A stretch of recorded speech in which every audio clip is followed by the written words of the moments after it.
the iteration of Home Beginnings, like as an entire thing, like I'm talking about the operations of it and the creativity part of it. Like we had the creativity part of it. We didn't have the operational know-how at all. So that was why we didn't, that's why it didn't happen.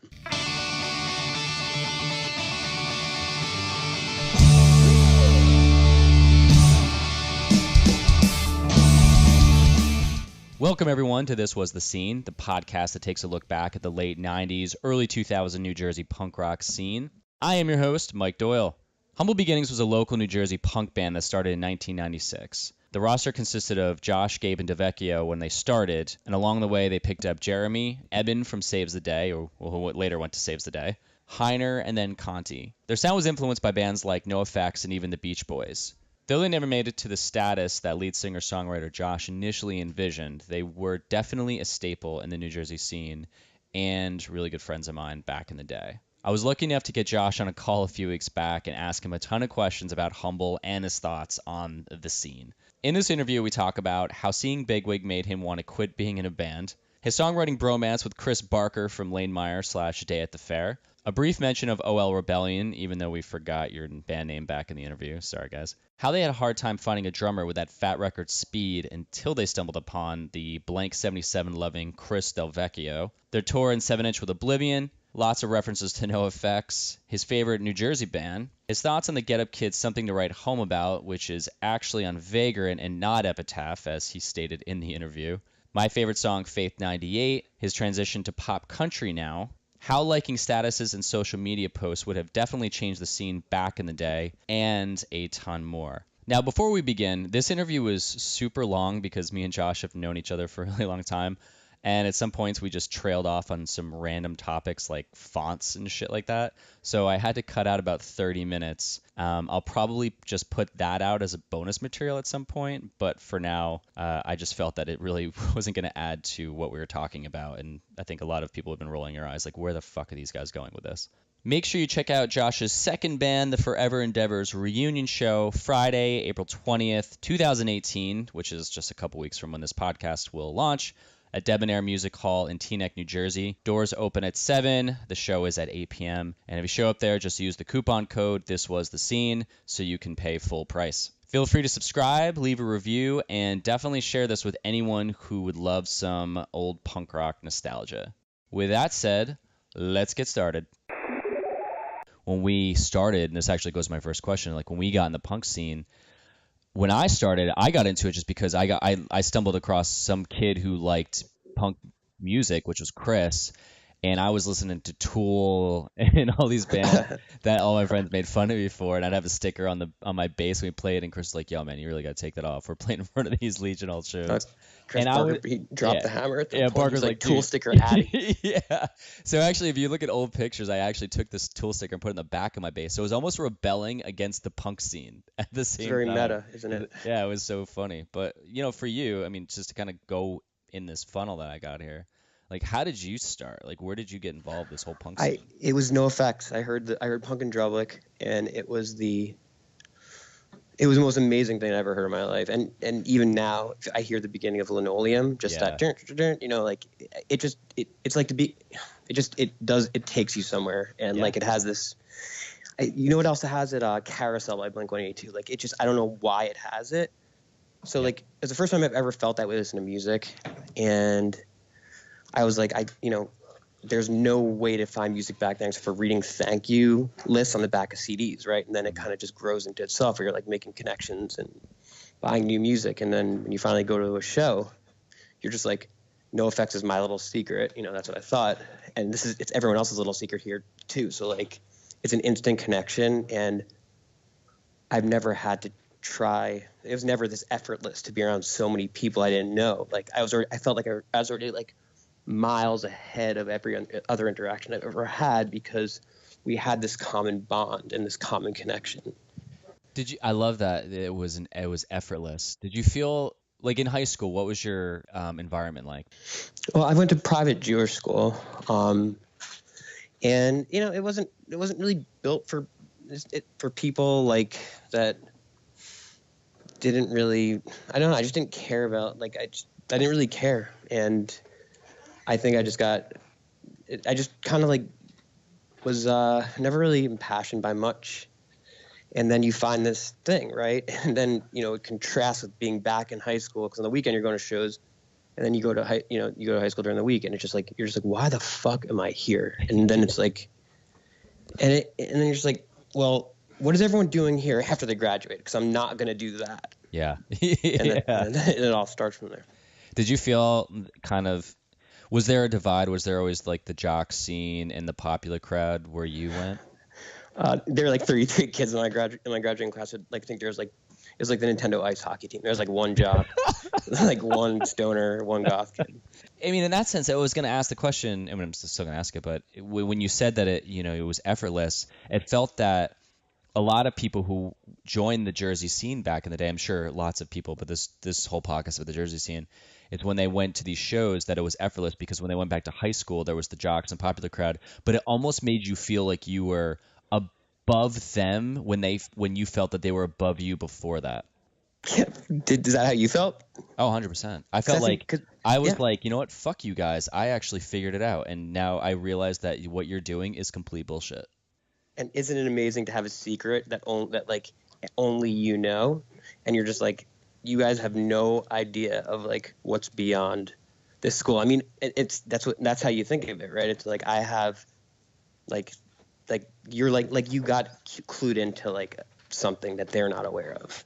I think you nailed it, where it's I actually got to see what happens outside of these walls that you are going to live inside of your head for the rest of your life. Yep. It's a crazy thing, like, oh, and then it's worth mentioning, by the way, after I graduated, the first band I ever saw like locally was Bigwig. Oh God. And Bigwig, the first time I heard them, it made me, it depressed me how good I thought they were. Yeah. It like seeing their stage. Oh, seeing their stage show. That's why I said, oh God. When I first saw them, I said, I'm doing everything wrong. Like, dude, me too. I want to quit my fucking band at first. How Bigwig played the first time. I was like, I was like, done. Fuck this. Like, wait, what show was that? What was the first time you saw them? At the Pipeline in Newark. Oh like my in God, 1990. the Pipeline. Yeah, it was. Like, we were always trying to. We were in high school playing. We were trying to teach like a drummer who's never heard like NoFX like do the punk beat. It just. Yep. It only gets so fast because they just can't do like the gallop thing. Yeah. So when Bigwig played, I was like, oh my God, they're jumping in unison.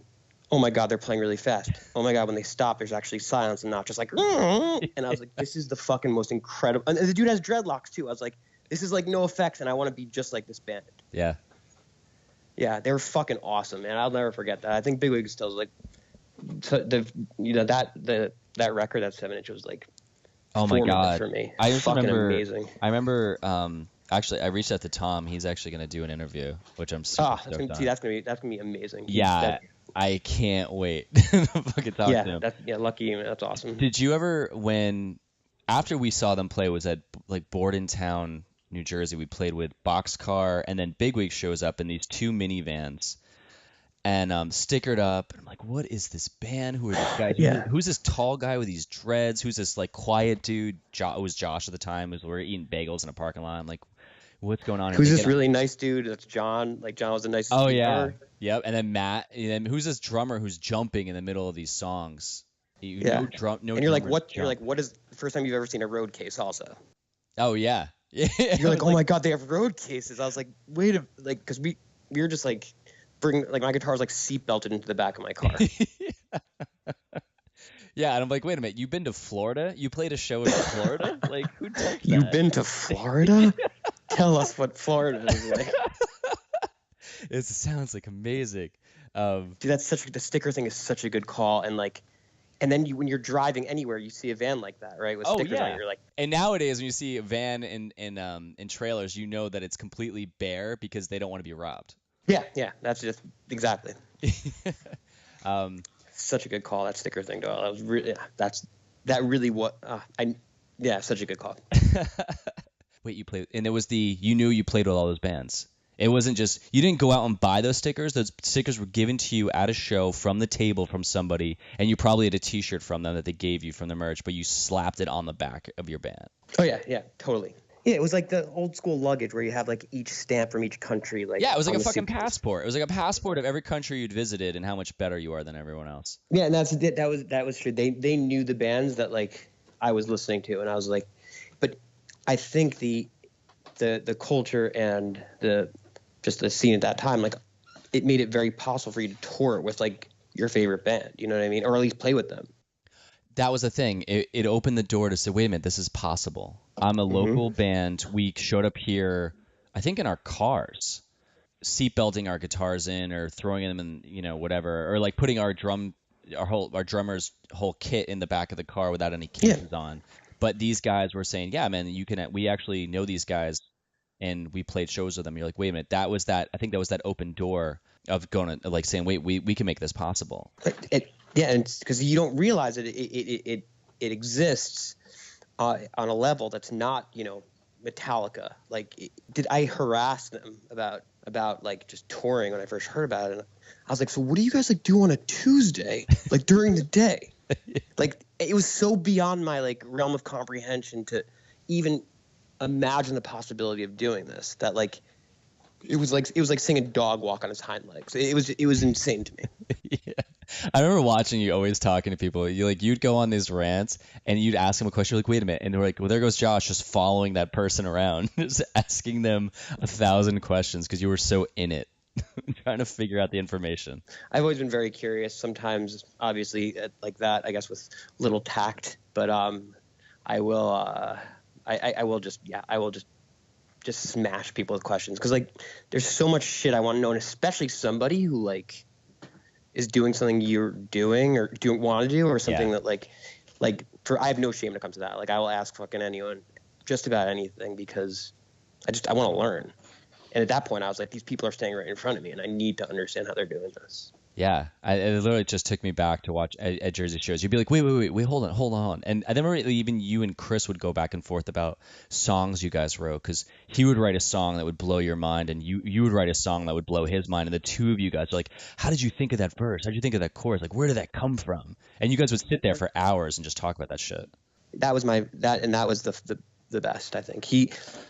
It happened really weirdly like 2 years ago. He Facebook messaged me or I Facebook messaged him. Something happened. I was like, I heard this Day at the Fair song called "This Is Why We Can't Have Nice Things." Yeah. And I'm like, this is the goddamn. I still think it's one of the best songs I've ever heard. I fucking love this thing. And I told him that I was like, dude, you just killed. I don't know what you did here, but you killed it. And he's like, nah. He's like, this is Chris. So he's like, nah. Yeah. No. That's nothing compared to like. What the song that Forever Never had, and I was like, "Fuck, no way!" But he that was always the best part is like talking to someone who really loved doing it. And I think Chris really, I think he loved writing songs. Well, I think the two of you. I remember. I mean, we'd be in the middle. We'd be in Rockaway Mall parking lot, and you had that ukulele with you always. Oh, the NASA guitar, yeah, that fucking thing. Yeah, and you would just always be thinking of songs to write. And I remember when I wrote "Don't Hate Me" for the EP. And I felt like I won life because you came up to me and you're like, dude, I can't stop listening to that song. And it like how often does that song start though, dude? Come on, you must know like song like kills it as soon as it starts. But like just the fact though, I remember watching you listen to it. And then when it was done, you were like, I hate that last part because it was this whole like trail off. And you started it from the beginning again and played it. And I watched you and I'm like, holy shit, like he's serious. He actually, and I was like, oh my God, I can write a song. Like I actually am able to write a song. He likes, I think because fuck you and your boyfriend, I don't think you ever really were a big fan. I hated that fucking song. No, I know. And I think you told me that too. You're like, I don't like people that song. loved it. Like that song had that thing, right? And that thing sometimes I don't get it. And it's not just that. It's a lot of shit. Oh, I don't get it with that song either. No, but I could see why it makes sense. Like it's one of those things. It's not my taste, but you can totally see why that song made sense. It's easy to digest. It's it's poppy or whatever. But yeah. But when I saw like you were into that, I'm like, holy shit, this is, it was that moment where when you're watching Big Wig Player, you're hearing Linoleum, and you were like, damn, like appreciating that. And I saw you see that. I was like, I've won. I've literally won. I can keep doing this. I'm thinking about it right now, and it's still very catchy. Well, we'll talk about Faith 98 later, so I'll geek it on you. Yeah. Okay. So tell me about Humble. How the fuck did this start? Did you and Gabe both? Because I know it started with you and Gabe. Yeah, Gabe and I went to, again, Jewish private school, and so I was senior, he was a junior, and then a bunch of other bands, like a bunch of other people like Jack Antonoff, and Evan, from Steel Train, and then from Outline, and then and then there's Matt Goldman from Random Task, Jeremiah. So we all went to school together. I know I'm forgetting someone. Oh, and then tell his name, Oren Bernheim, but they were in that other band. I forget what they're called. Jeremy Komitas was in it. Oh no! It doesn't even make a difference. They're gonna. Their band makes a difference. They're gonna fucking. They're gonna totally hear this and be like, "God, fucking assholes." It never fucking changes, man. Never fucking changes. They're so mad. But so yeah, we all kind of had that secret, and it was kind of really cool to be in, school and just. Oh, Ben Jorgensen! How the fuck did I forget him? Of course. Yeah, so and, we started playing, and Gabe had found out about like VFW shows, and I'm not saying that facetiously. Like Gabe found out about there were VFW shows happening, and he got us on the show, and we went into this. I mean, it was our second show. We had a show in the city where we played like a quote unquote like punk rock show with like just like real punk bands, and it wasn't very good. And then we roll into Boonton with Elks Lodge. It was that massive place where the Boonton shows were. And I shit you not, I think Weston was playing. Like I don't know how Gabe even got us on, but it was fucking packed, and I'm like, what in the fuck is actually going on here? Like I didn't know what to do with myself. And we started playing, and I'm like, well, we have to do this, and let's make every show like this. Yeah. And then the next show, 2 people show up, and you're like, wait a minute, why isn't this as big as that previous show we just played? It's like, what happened? What happened? Why was Boonton different than Roselle Park? I don't understand what happened. Like, and that's how it started. We started playing.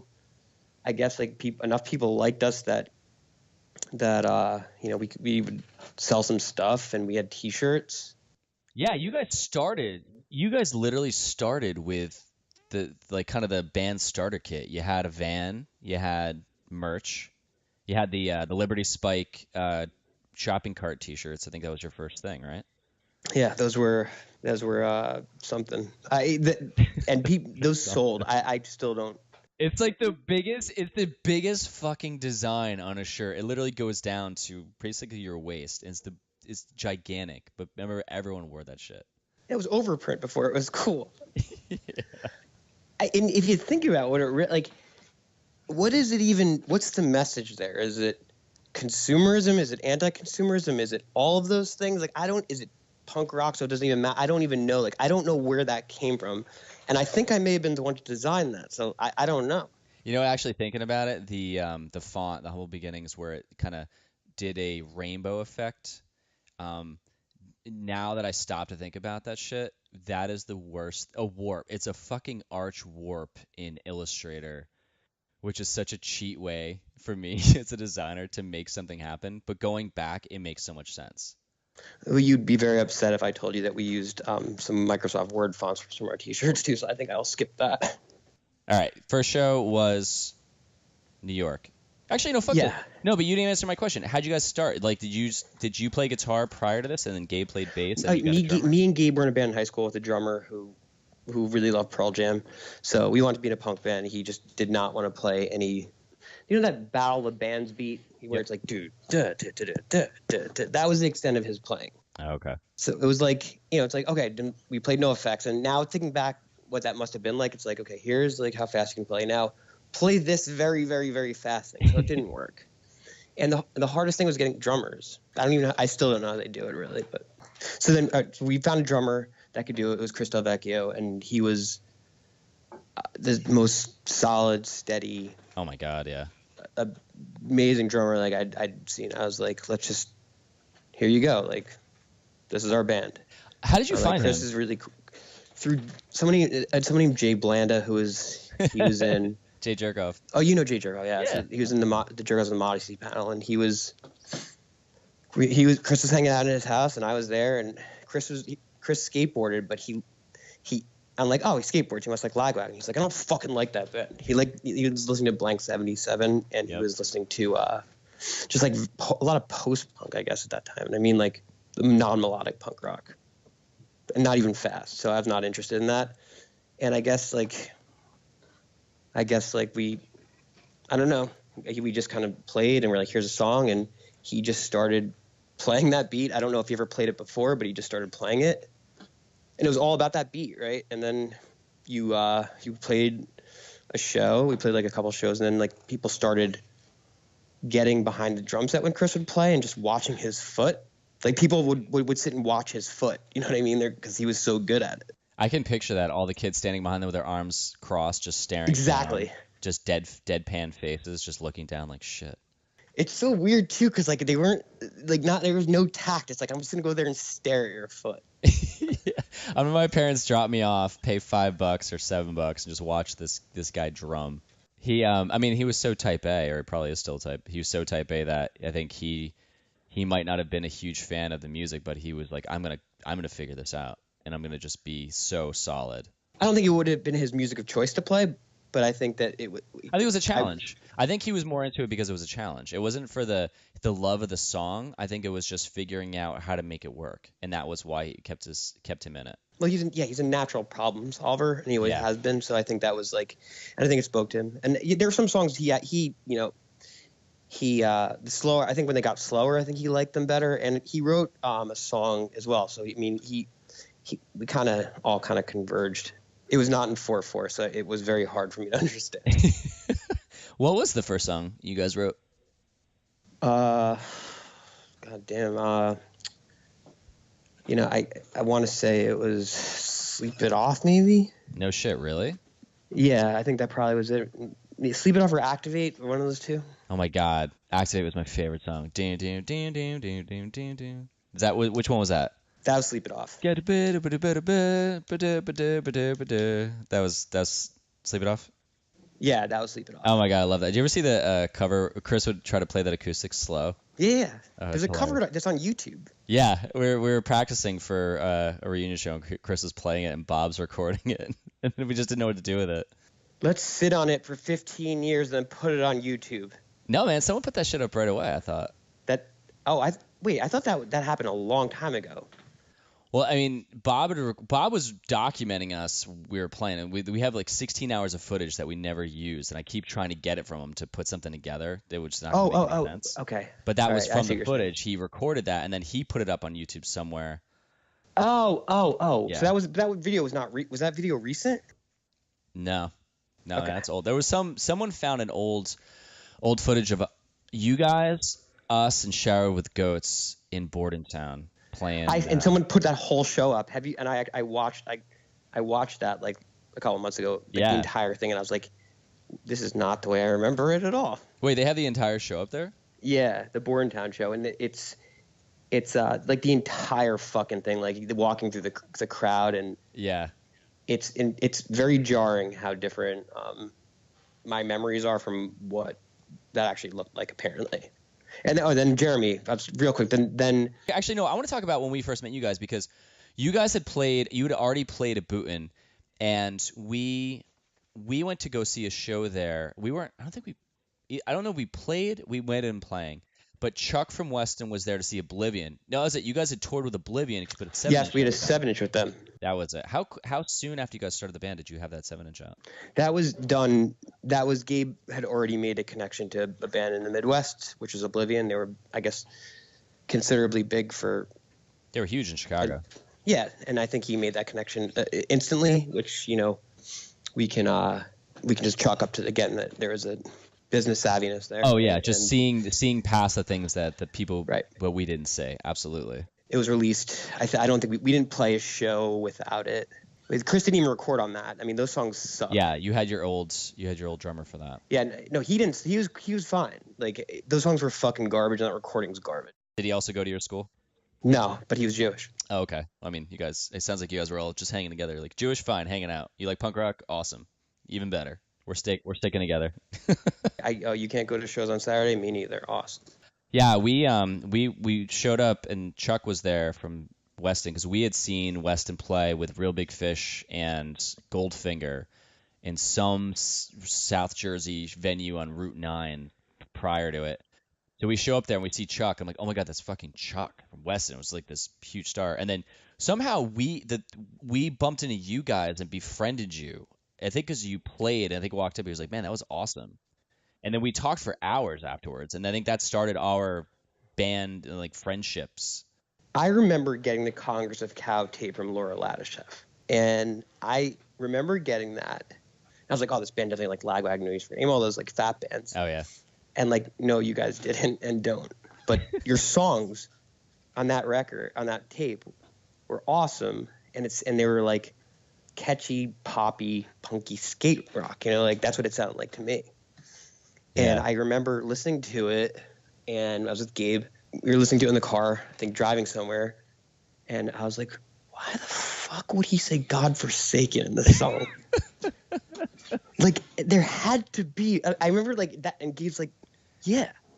But I remember we were discussing that, like why we were trying to figure out why that may have happened. But you know what I'm talking about, right?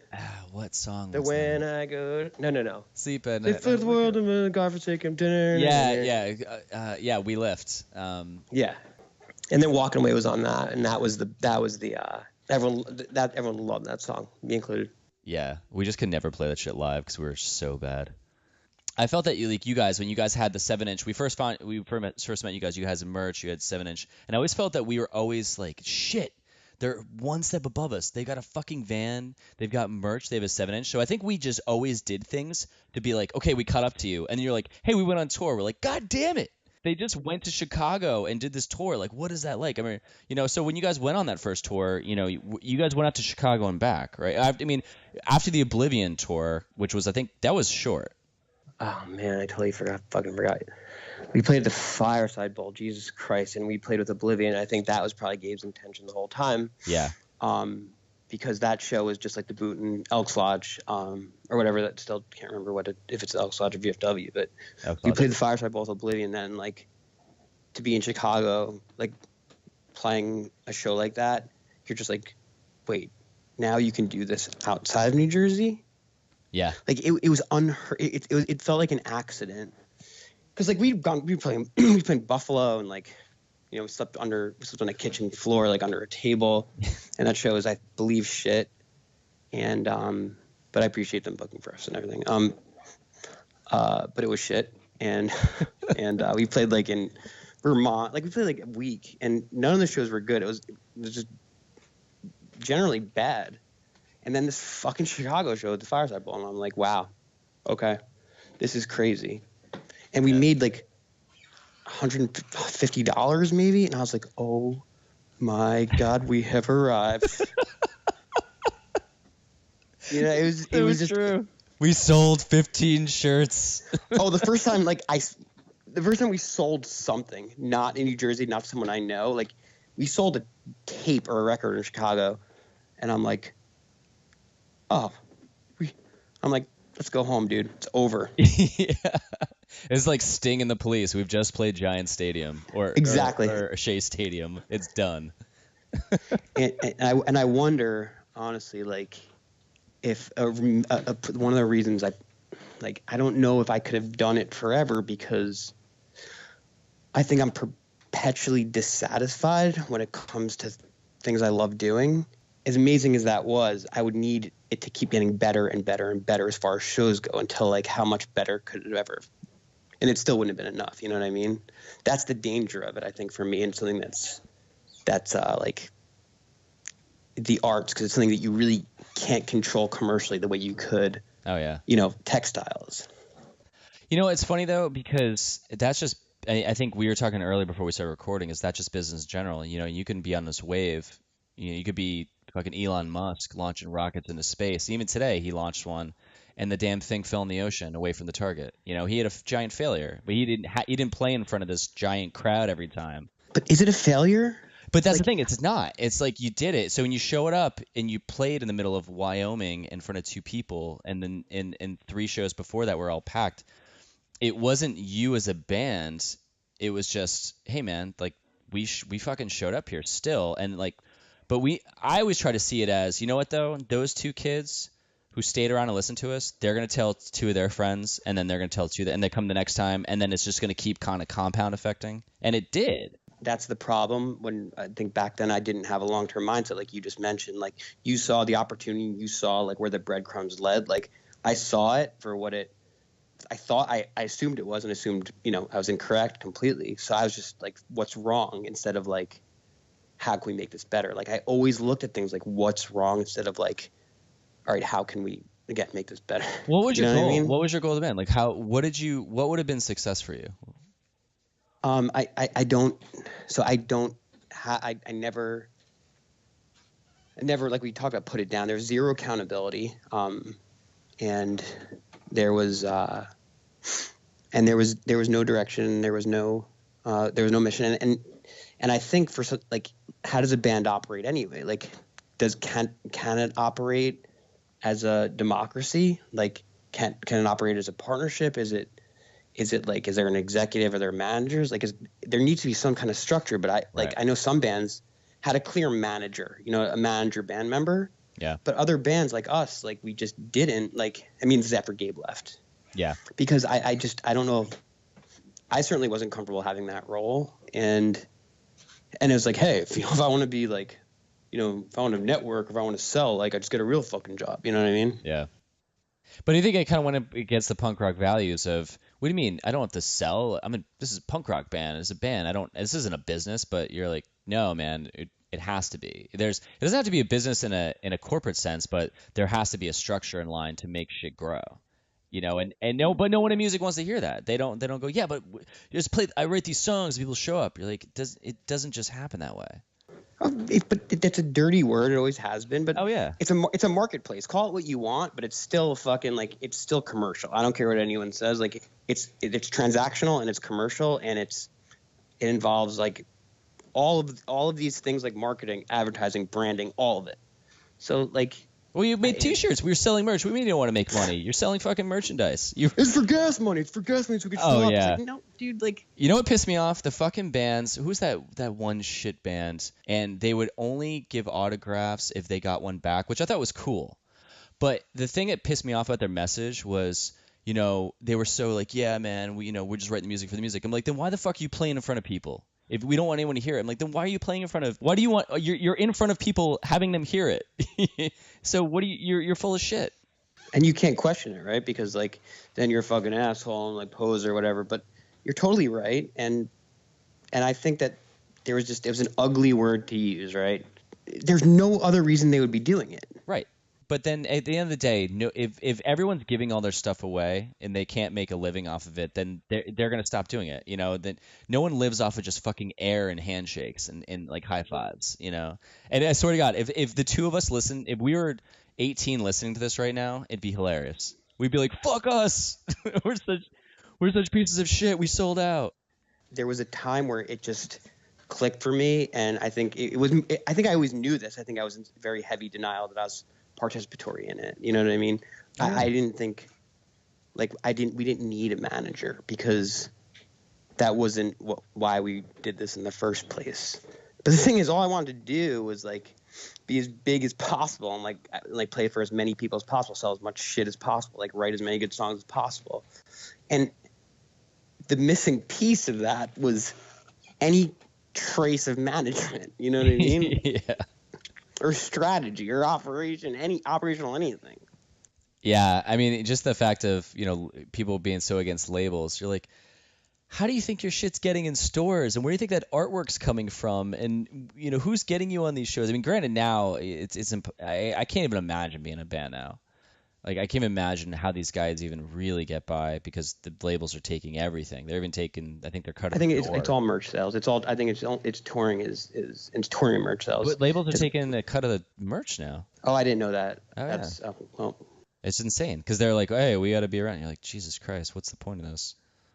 Did you read the or did you know there's Fat Mike put out a book like last year, and it's a tell-all book about NoFX. Oh yeah, I didn't read it yet, but I want to so bad. Dude, so he pretty much like just unloads about, I guess stuff it's not in secrets, but stuff he, talks about, like how he was an investor in the Warped Tour in the 90s, right? So like he owns 10% of the Warped Tour or something, which is incredible. Oh my God. And this dude, like, he was the blueprint. He wrote amazing songs. He was punk rock. He was fucking awesome. And he was extremely savvy. And in this book, he just kind of explains it, and he really breaks down the numbers of like what it means to be on Epitaph and sell 500,000 records when people are paying $16 per CD and there's no distribution. And he's like, we had more money than we knew what to do with, and he meant it. But he was, again, doing a DIY tour, but he wasn't like. He knew what he was doing. He kept records. Like, it sounds like he kept like very meticulous records. He sounds like a brilliant dude. If you watch 10 Years of Fucking Up, I remember this. I remember being 16 years old and I'm watching this and they're talking about being on tour and Melvin's just kind of going off whatever. He's literally there with a notebook talking about what they made and what they lost. And I saw that and I'm like, he knows exactly what the hell he's doing. And I definitely blocked that out. That would have been too traumatic for me to see at that time in my life. Watch the documentary, and maybe he doesn't have a notebook, but he talks about the numbers.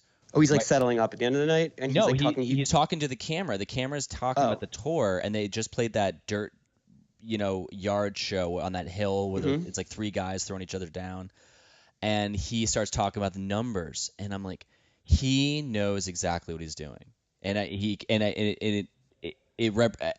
Watching them through the decades, I'm like, he always knew what the fuck he was doing. Then watching him now, he's, it's like, oh, in my 30s, now I'm gonna start messing up because now I'm gonna start doing drugs and shit. And he says this. He's so transparent about this stuff, and it's brilliant. He's brilliant because it was the most honest like piece of literature, and I mean literature not in a pretentious. I mean like any kind of writing I've ever read. I think I just have an incredible amount of respect for him. I mean I always loved him, but like. It's at another level now because I think he's a brilliant guy.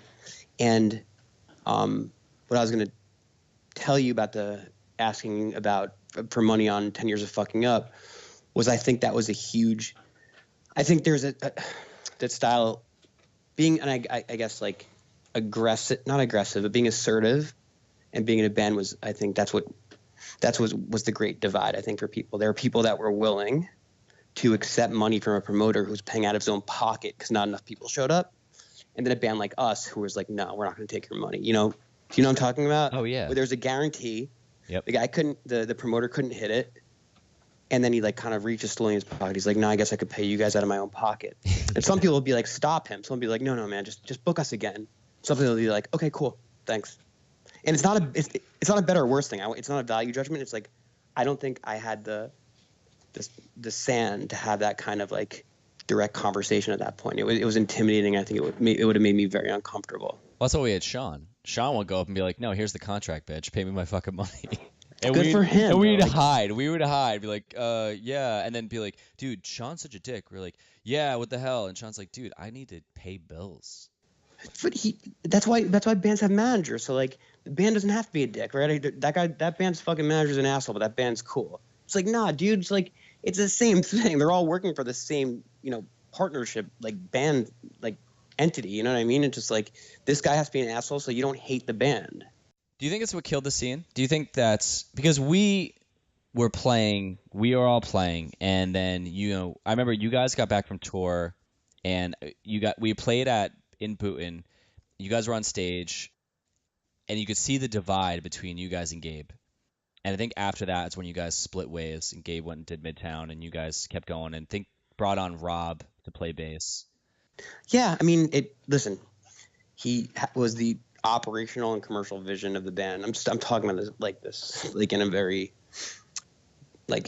douchey way, but like I'm doing it to emphasize the fact that like my priorities weren't. It's not like they were better or worse. It's like he was willing to have the uncomfortable conversations that I wasn't willing to have at that point. And I was, I wanted to be an artist and I wanted to be confrontational and but what I really wanted was not to be in it was not to be uncomfortable. And the irony out of it all was like, I was in a punk rock band, but I was so tucked away in my comfort zone because like, I didn't, try to grow anything, you know what I mean, in that way, because I just assumed it was going to happen a certain way, which was like, the better songs we write, the better we do, because then we could send that demo to a label, and then they sign us. Yep.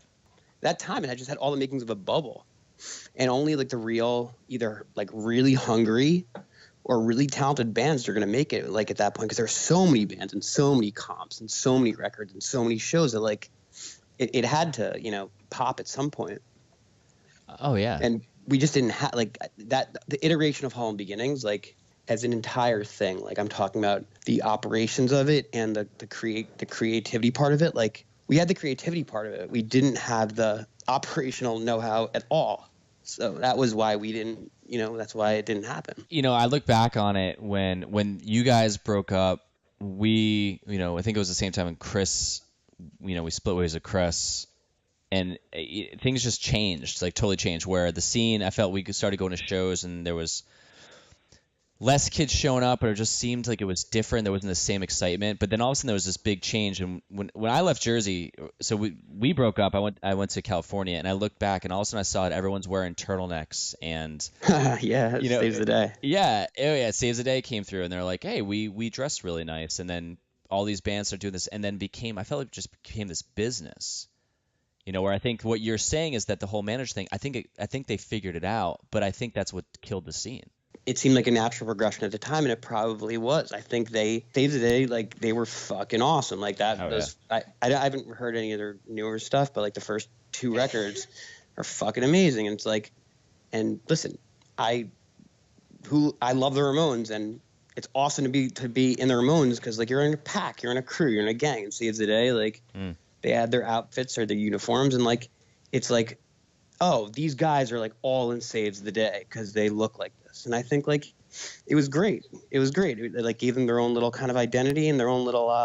But I kind of felt that it created a wedge between the bands and the fans and the people watching.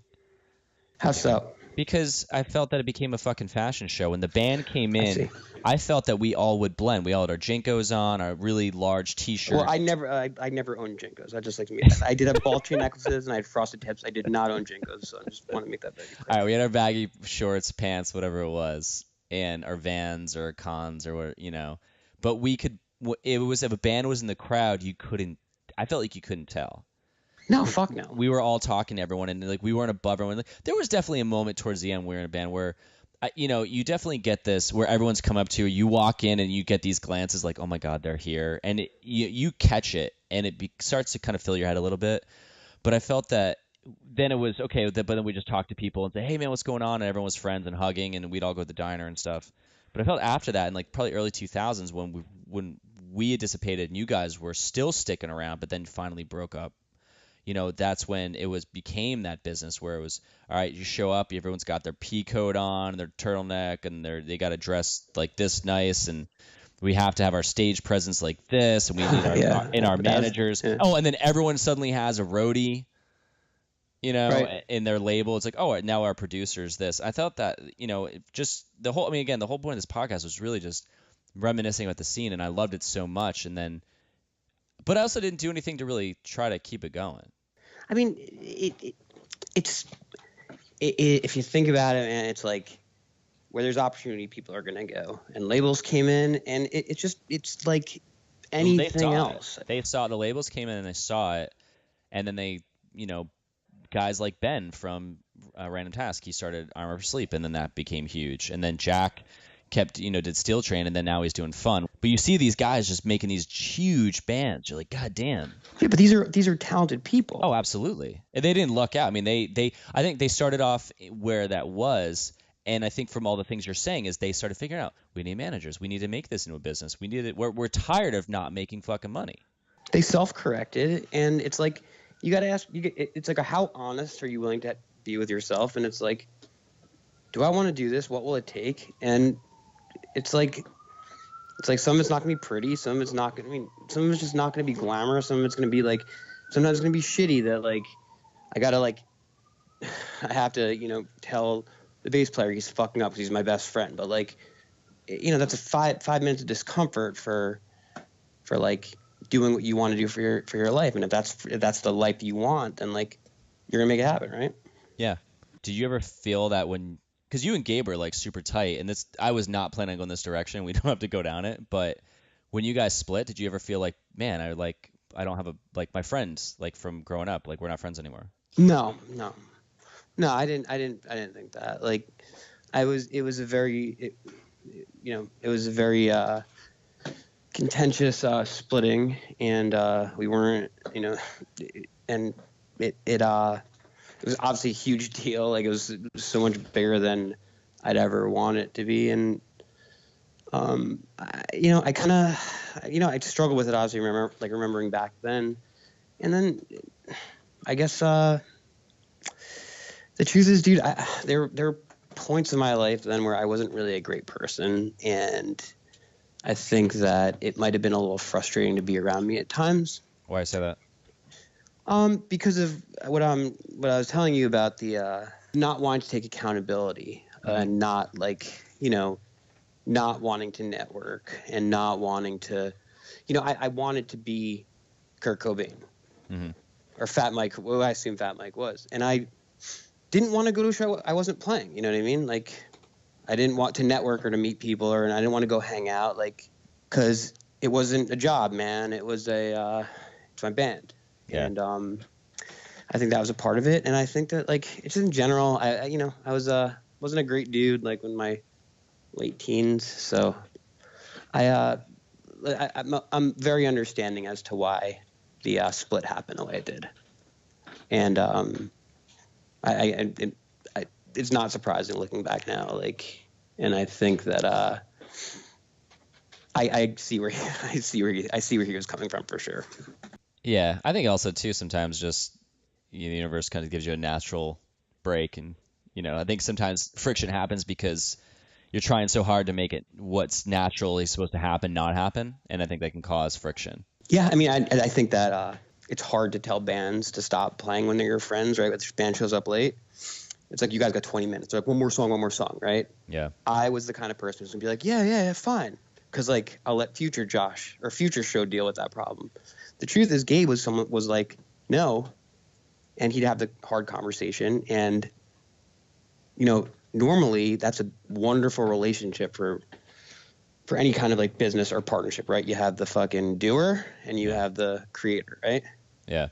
And it didn't work. It didn't work. But, like, you need one person to be willing to have that conversation. Otherwise, like, there's a reason that they got as big as they did. And I it's not surprising to me in any way.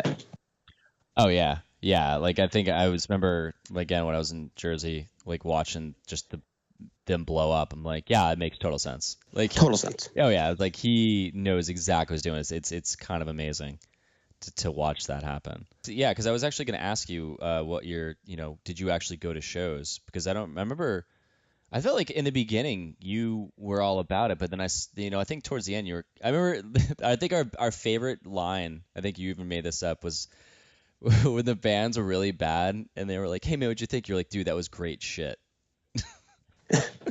that's I still say that to this day. If I hear something, someone's like, how do you like that song? I'm like, it's great shit.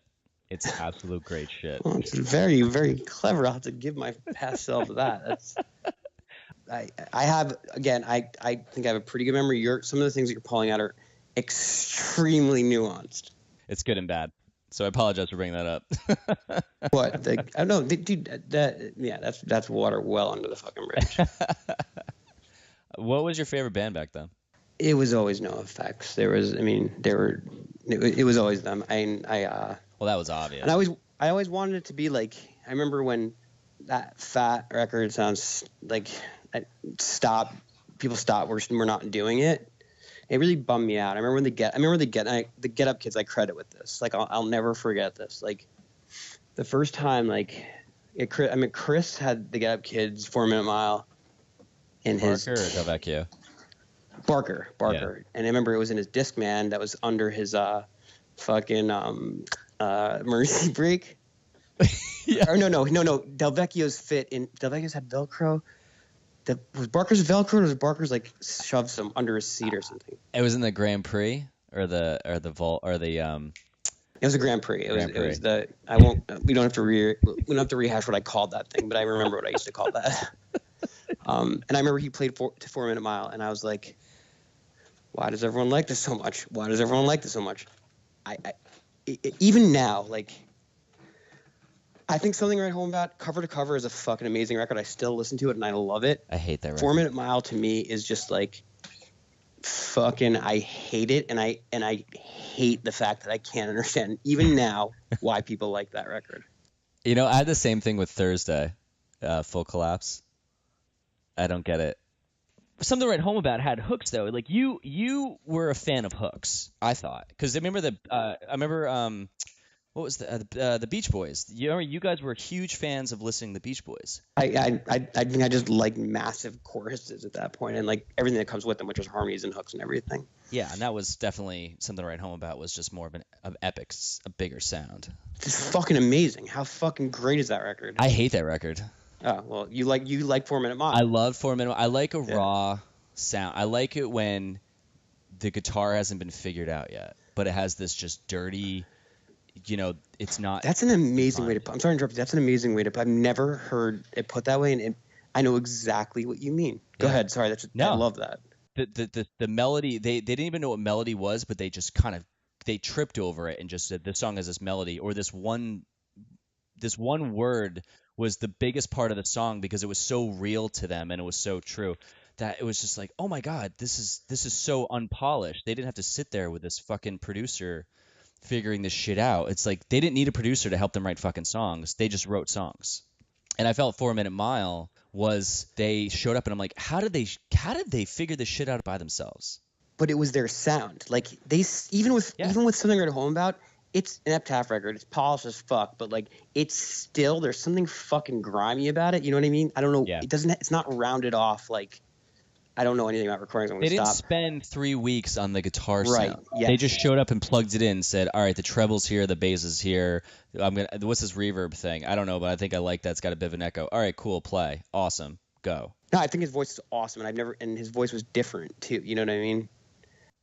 Oh, 100%. It was totally. That was the thing too. Is that there was that sound of people's voices stood out. Like Fat Mike, you keep saying no effects. I mean, goddamn, his voice was very distinct. It's still very distinct. Hell yeah.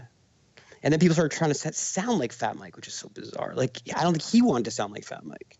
What was your favorite Jersey band? So if we go back, we'll actually focus on North Jersey or Big just Wig, Jersey. No question about it. Big Wig. Yeah. Big Wig was it, man. Like, I didn't love the direction that they went. And like like that song Down. Do you remember that song? Yeah. Again, that was the first. Falling Down. Yeah, the Falling Down song, like, and that song, like, was a new sound. I thought I didn't care. I didn't really like that direction they were going in. But then they kind of, I liked it when they went back. The record, Invitation to Tragedy, that record I thought was awesome.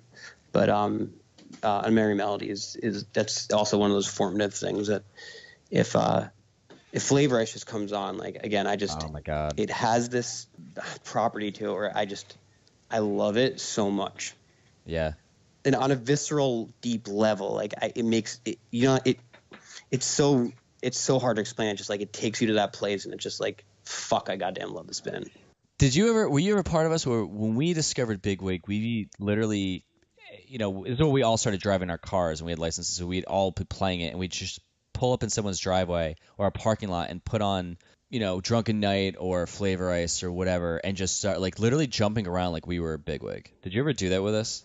No, I met you guys when Dude Ranch came out. So every time anyone pulled up ever, it was at some point of Dude Ranch. Do you know what I'm talking about? Especially you guys, because all you guys did was listen to Dude Ranch. That's so true.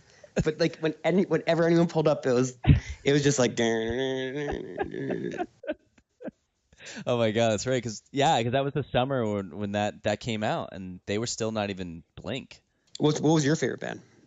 Ah, man, I don't know. I think out of like the bands that I listened to that I love their music was you guys, Boxcar, Big Wig. It'd be like some random bands where they had one song that I just couldn't get enough of. But the Yeah. rest of them, they still were trying to figure it out. But with you guys, there was these constant just micro hits. So you guys recorded your EP again, just kind of talking about how I always felt like we were trailing you, trying to keep up with what you guys are doing. You guys went on tour. We wanted to go on tour. You guys recorded your EP, and I remember getting it, and I think it was the CD. I put it in my car, and I listened to it all the way through, and then Faith 98 comes on at the end, and I just couldn't stop listening to it. Really? Thanks. It's very flat. I mean, that's awesome. I felt it was this song about this guy who was just enthralled with this girl, and he wrote her like a love song. You've got to be the best part of me. That line, like I just say, it like gives me chills. It's so endearing and just like a young guy saying that to somebody, but the way it was sung and the melody of it, it was just a home run, and it gets me to this day. And then like the breakdown at the same time, like, how did he think of this? So structurally, the song makes not a lot of sense, right? No, but that part makes the entire song make sense. The Gone Away part? No, just like the "You've got that part. Okay. The best thing for me." Like that whole like just that breakdown when you used to roll your eyes when it meant nothing for me to do right. Then she's gonna. Yeah, you're right. That whole breakdown part. I was like, when I heard that, I'm like, holy shit, what is this breakdown? I need to write a song that has a breakdown. Yeah, that's yeah. I don't know. That's my 3 tempos that I know. That's halftime, fast, and medium time. Del Vecchio definitely responsible for the. I could never have thought of something like that, like that. Gone. I mean, he wrote the drum part, and as far as the rest of the song goes, I don't know. Like, I don't know. It's good. But it was that summer, man. I mean, it was when you, Rob, Jeremy were living at basically Sean's. Yep. And and you were dating Kelly. I don't, at that time. I think that was about her. And it just it brings me back to that summer where I'd show up in this smelly upstairs where all these guys are living, and it was hot as hell, and then we'd wait until it was night, and then Sean would buy us beer, and we'd go sit on the roof. It's on the roof, yeah. Yeah. And it's because, and you know what, dude, I can still smell like Sean's mom kitchen, and I can still see that room perfectly. I could still see what Fair Lawn looked like back then when we were sitting on the roof. And I'm with you, man. Like it was a time, and I think it was a fucking high bar, to try to move on from, right? Because that was like, so much shit was new, so much shit was exciting. None of us knew each other growing up. That's the craziest part, and I think that was a big part of it. Was like we were adult friends, you know what I mean? Like we had no context for each other. Like they're the Jefferson kids, like they're the Bergen County kids, like they're the Essex County kids. Like we found each other, all of us, and we liked to be around each other. There wasn't any legacy or memories or history. You know what I mean? It was like a choice. And it was amazing. And I like that. Yeah, that's a choice. I love that. And you know what? Like when I get moments like that in my life, and like as long as I'm lucky enough to get them, like at least now I know that when they're happening, so I can like try to hold on to them for as long as I possibly can. Because back then, man, I had no idea what was going on, and I didn't realize like how truly like amazing every one of those nights was in their own way. Oh yeah, but I think it goes along with everything you just said. Plus that we were on to. You think about it, we had just all met some new friends that we were all like really tight with. We had these great summer nights of hanging out during the weekends or the nights or the 5 o'clock on. We'd be playing shows. We were writing music. We all wanted to be in these bands. It was just all these great things around us were happening. But then our relationships with our girlfriends were awful. But that was even fodder for like creativity and more bonding and more hang out and more just like, you know what I'm saying? It was like that fucking quintessential like suburban teen punk rock kid in a song. And that's the first album. That's what caused those albums to be so just what they were. And I think people still listen to them because I think it's like a time capsule for those songs. And then it became, all right, now in the year we don't have all these things, not like we, sold and we sold any fucking good amount of those records, but people listen to those and they can hear it. Again, never thought of that. That's a very, very, very, very interesting point. And there's a rawness to it because it's all new, right? And it's hard and kind of weird to try to some people will try like using nostalgia to recreate, like, all right, well, how did I feel back then? And let me see if I can still tap into that nostalgia and like make it, raw and like real and sincere. And you're right. I think people still listen to them because there is, aside from the music and the performance, I think there's an emotion or something, like a real genuine, like something in there that it conveys. You know what I mean? Like a feeling. Yeah. And like, it's like that Get Up Kids record. It's like, they couldn't do that again if they wanted to. Like, I don't care. I would give them $1 billion. Well, let's not go there. But they couldn't write that record again. Like, I think with all the production, like the best production in the world, I just don't think they could. I don't think they could replicate it. But you know what the problem is? And you know where I think Green Day figured it out? Is that bands where they're failing is the 4 records later where they're trying to do that, where you see them taper off. Alkaline Trio, after a certain point, the records just became, oh my God, stop making records, even though I still love them as a band. But, but like Green Day, they were like, we're not going to recreate Dookie. Let's do American Idiot. And it was like, hey, we're talented musicians. Let's write about something else. Yeah. Let's focus here. This brand new thing that gives me angst. All right. And it's not weird or different enough that it's alienating. It's just like, oh, this is like a different kind of Green Day. It's not like a different band, right? So yeah, it's totally fucking right. Because like you either bore people or you alienate them, and if you hit that spot right in the middle, you can ride that, right? Because Pennywise, like, I think they're a good band. I used to love them, but I mean, after a while, it's like. We get it. It's just, yeah, I mean, it's very similar. And then you have Green Day where like each record is like its own. I hate that I'm about to say it. It's its own experience. You know what I mean? Only because this is being recorded, so don't forget. Each record, each record's a fucking thing. And like I think of Dookie and like it's one time in my life. I think of Nimrod, it's another time in my life. They nailed it too. That band nailed it. Yeah, and that was one that's like. You don't see that shit. No band comes and has a great record when they start off and then they replicate that 4 albums later. Oh, I don't like them. But I think he's a smart dude. I just don't like that band. Yeah, Green Day. I don't like them now. I don't like their music. But I'm saying but just for them in general. Yeah, for sure. You're like, that doesn't happen. That's an anomaly. It's an absolute anomaly. That's the perfect way to put it. But I think just to go back, when I thought, sometimes I have like an acoustic guitar and I'll like just play in my living room or something. And sometimes I'm like, man, I should go out and play, but I don't ever show up anywhere and play because I'm like, maybe I'm not supposed to play anymore. Like maybe that part of me I'm trying to hold on to for some stupid reason, but it's just gone. Do you think it is? I think if the fire was as much there, I would show up without caring. You ever see League of Their Own? Yeah. I have never seen it because it's a shit movie. My fucking friend told me about it. No, it's one of I love that movie. And Tom Hanks says that thing about baseball. I was like, that's why baseball, it's great. It's the hard that makes it great. And if it wasn't hard, everyone would do it. And you know what? Like, I've thought, again, what you just said is like, if I'm so willing to like, let's say I promise myself I'm going to play, I'm going to write some songs like over the weekend.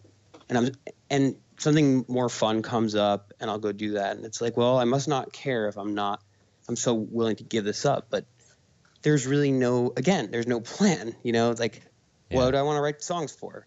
Oh, just to have them, and then what? Like die on the hard drive? Like, I think, again, it goes back to what we were talking about before is like, if you're just dicking around, like playing acoustic guitar, like, which I know you're not talking about, but that's different than saying I'm going to spend precious time recording. Like, I think something inside of you, unless you don't have a plan or a goal or a direction, or you're not incentivized to do it, you're not going to do it, right?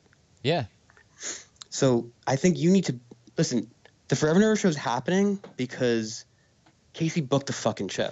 Yeah, he just said we're playing, and you're like, oh shit, now we got to practice. He's like, what day is good for you guys? Exactly. Yeah. and it's like a vacation. It's like buy the plane ticket and like, dude, book a fucking show at a bar, book a show at an open mic night. Because guess what?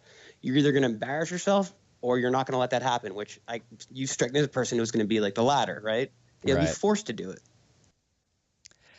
Yeah, no, you're right. You're totally right. I mean, that's happened a couple times where Day at the Fair got together and Chris was like, hey, dude, you want to, this is when I was living in Jersey. He's like, you want to play? I was like, all right. He's like, okay, here's the date. And it was the exact same thing. I was like, oh, shit. And I just sat in my living room, just like practice, went to a recording studio by myself. That's weird, by the way. When you play acoustic guitar and go to record like a practice studio by yourself, it's so weird. Yeah, it's because it's very weird being alone in a practice space. It's depressing.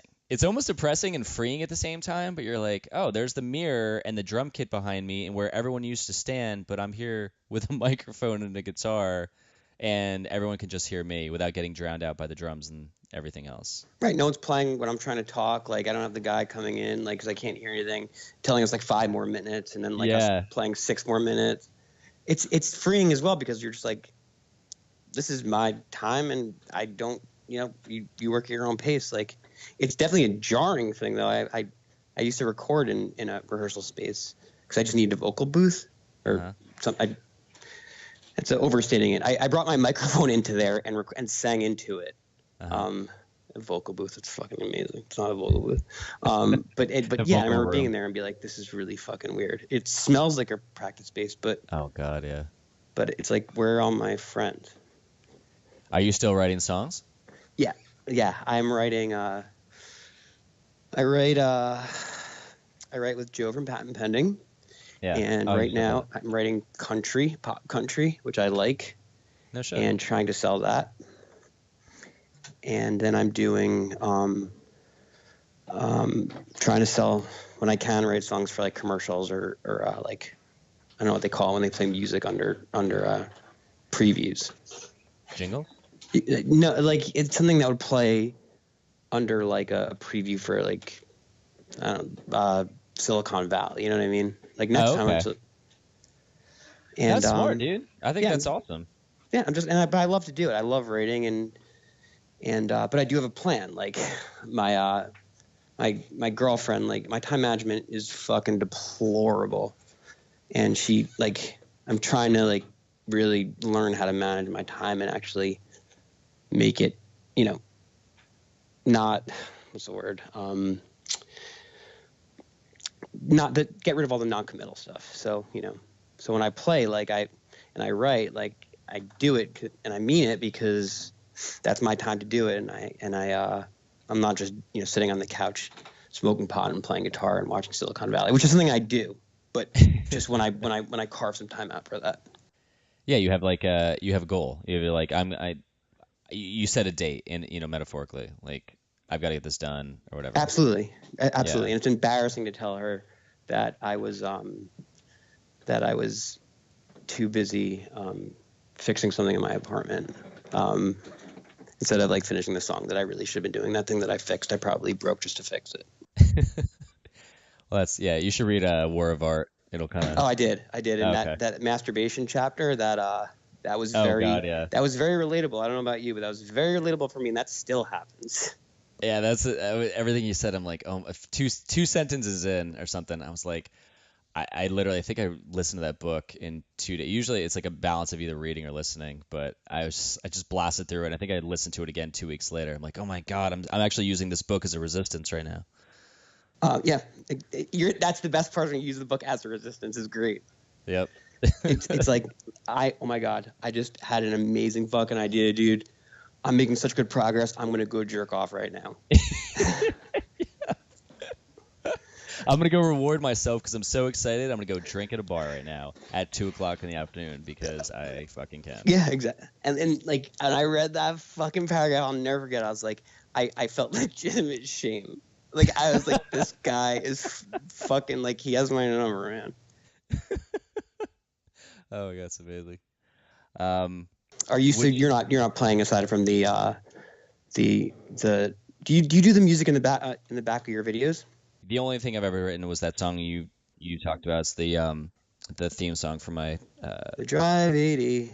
Yeah. Drive 80. Tell me this. That was my way. That was honestly my way of trying to establish from the beginning. Just make it a song, but make it a jingle, but like an anti-jingle, and make it really like piss people off at the end, and establish from the beginning that like this guy is not like any other fucking company out there. But I wanted to bring that punk rock sense into it. You break the fourth wall, right? So you're letting people in on this secret, right? It's pretty fucking great, man.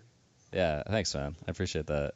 I was like, shit, man, that's a gift right there. Being able to be a clear communicator and being able to do that, like that you can do that. My biggest challenge in life is my communication. It's awful. But to be able to be a good communicator, and like I just related to that animation spot. That's what I'm trying to say. That's awesome, man. I know I'm not going to blow smoke up your ass. Like I genuinely liked it. No, I know you're totally like being serious, and I think it's amazing. But it's just sometimes you put things out there, and people can relate to just music, whatever the fuck it is, and it's just crickets because you're not getting a like. It's like, oh, there's no views, there's no likes. This is a fucking failure, and I think that people are relating to that now. But there are people like, hey, dude, I really pay attention to this shit. You're like, what are you talking about? You didn't like it. You're like, yeah, but doesn't mean anything. You're like, oh yeah, that's right. That actually doesn't mean anything. I know, but it's like that's what fucks with you though, right? Because like it dictates the value from this one, or let's call it what it is, arbitrary system, because you can game it and you can like have higher click farms and get millions of likes, but the actual product has not changed. It's just the perception of it, and I think it's just very sad. That would dictate like someone's something when it's so manipulatable. Like I think it's sad because some people probably take that to heart. Do you think that would have changed things back in the day if we had that system? Dude, 100%. I remember when Ernie Ball was doing the fucking voting online, and like even then we went to the college libraries and we're just like, yo, get on every fucking computer and fucking vote for Hall of Fame play the 1998 like Warped Tour like Ernie Ball stage. Yep. And yeah, now we'd be just like building bots to like just slam everything with upvotes. Yeah. Yeah, and it right now, like that's what's so scary about it. It's like it's so manipulable, and it's like the Wild West. Like nobody really knows how it works. Right? It's like Bitcoin. It's like everyone kind of knows how it works, but like no one really knows how it works. Yeah. And 100%. And to leave your fate up to that is fucking terrifying. I feel like people talk to each other digitally now instead of sitting on a fucking roof together and drinking and talking about shit, And it's human nature, right? It's like to take the short. I mean, I don't know if they're doing it's on purpose, but it's the shortest path. Like I can either call like an old friend or text them, or I can tap a picture they posted of their dog, which I don't really like, and it shows that I liked it. And guess what? Like I just did all of those things in a matter of seconds. And now we're still friends, but we're not still friends, right? Like, as accessible as everything is, and like to keep in touch with people, so to speak, and to post things and to consume media, like, how long does that high stay with you after you get like a quote unquote successful picture? Until if you start feeling that emptiness again because someone else got more likes, and like it's happening so fast and all the time that like like people like their like human connection is like. It's just I think it's not really looked at as efficient, which is very, very, very strange. And it's everyone loves instant gratification, me included. And I'm not judging anyone. I subscribe to this, and I happily and willingly, and I'm a willing participant. I know I'm just pointing out like I don't like it myself, but it's like I worry that this is happening. You're having a conversation with yourself right now to like. Oh fuck really I'm giving myself advice I'm not going to take, but I'm really good at giving it. All right, man. Well, I am going to wrap this up, even though I'm loving talking, but I think I could probably just talk to you forever about just shit outside of the scene at this point. Yeah. Would you tour again? Last question. Would you ever tour again? Not full time, and it would have to. For like a week. Would you ever do a week tour? Yeah, I went on a week tour last year with Patent Pending. It was more than that. It was 3 weeks. 2 weeks. Well, I felt like when you joined Patent Pending, I felt that you got the gratification of being in front of a crowd that went nuts that you didn't get with Humble. I would say that's totally accurate, and I say that's a great read because I totally got everything I wanted and more. There's a clear structure. You know what I'm saying? I think Humble Beginnings was it was a part of you. And I think when you put yourself into another band, like you put yourself into that band, but maybe it didn't weigh you down as much. And you got to feel more free. Yeah, and it could be a complementary relationship. Like his way of doing things, like, is more efficient than mine. I think there's a transparent, candid, honest environment. Not to say that it didn't exist in home beginnings. I'm just saying, like, it was a culture and it was established. I don't know if that makes sense. Like, Yeah, it totally. was like a vision. It was a shared philosophy or something. It was like our compass. Yeah, it was your North Star. Like you guys were all on the same mission to Exactly. get somewhere. Yeah. All right, dude. Well, it was awesome catching up. This is the first time I think we've talked since the reunion shows. Yeah. That was 2010. Shit. Oh, jeez. Wow. Was it really? That was 8 years ago? It's fucked up because I remember thinking then, like, shit, the last time it was 2001. You know, I'm just like, fuck this, man. Fuck. Yeah, man, it was awesome. But it was awesome catching up, dude. I mean, it's again, we met each other in what, like 90, 8, 98, 97. 97? Yeah. Jesus Christ, that's crazy. Huh? Like over 20 years ago. Yeah, Chris actually reached out to me and goes, "Hey man, it's like the 20 years since we wrote Stories in the Big Screen. You want to get it? When's the next time you're in Jersey? Let's do some acoustic stuff." I was like, I don't know. I don't know when I'm gonna be up there again. That would be a mistake not to do. And that's my unsolicited advice for you. If I was gonna go do it, I want to play a show. I don't know if I'd want to go and record. I thought you were talking about. You didn't mean he meant actually just playing, not practicing for it. No, he meant to like record an acoustic version of some songs. I was like, okay. I thought he was talking about playing. No, I think it'd have to be me, him, Sean, and Rob playing, or me, him, Sean, and Rob and Casey, or something like that to play. You know, that'd be worth the trip for me. Do you still talk to Barker? Oh yeah. Cause I posted a country song I wrote, and he sent me a message, and he's like, I just want you to know, I think this is fucking amazing. He's like, it was like really, really nice. And I was like, still not, this is why we can't have nice things. And I was sick, and I didn't want to and then we just, as it does, they just kind of, the conversation just kind of like fizzles out. But does he write anymore? Is he writing music? Did you listen to the prelude or the epilogue? Oh, the new one they just put out. No, I just found out that came out on Sunday. It's really fucking good. When did he put it out? It's really good. Last year he put it out, I believe. I'm gonna check it out tonight. Yeah, I actually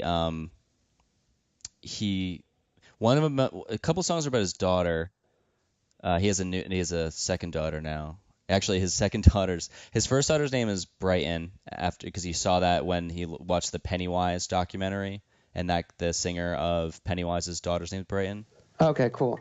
And then his second daughter's name is Weston. No kidding. I was like, dude, that's badass. That's pretty fucking great.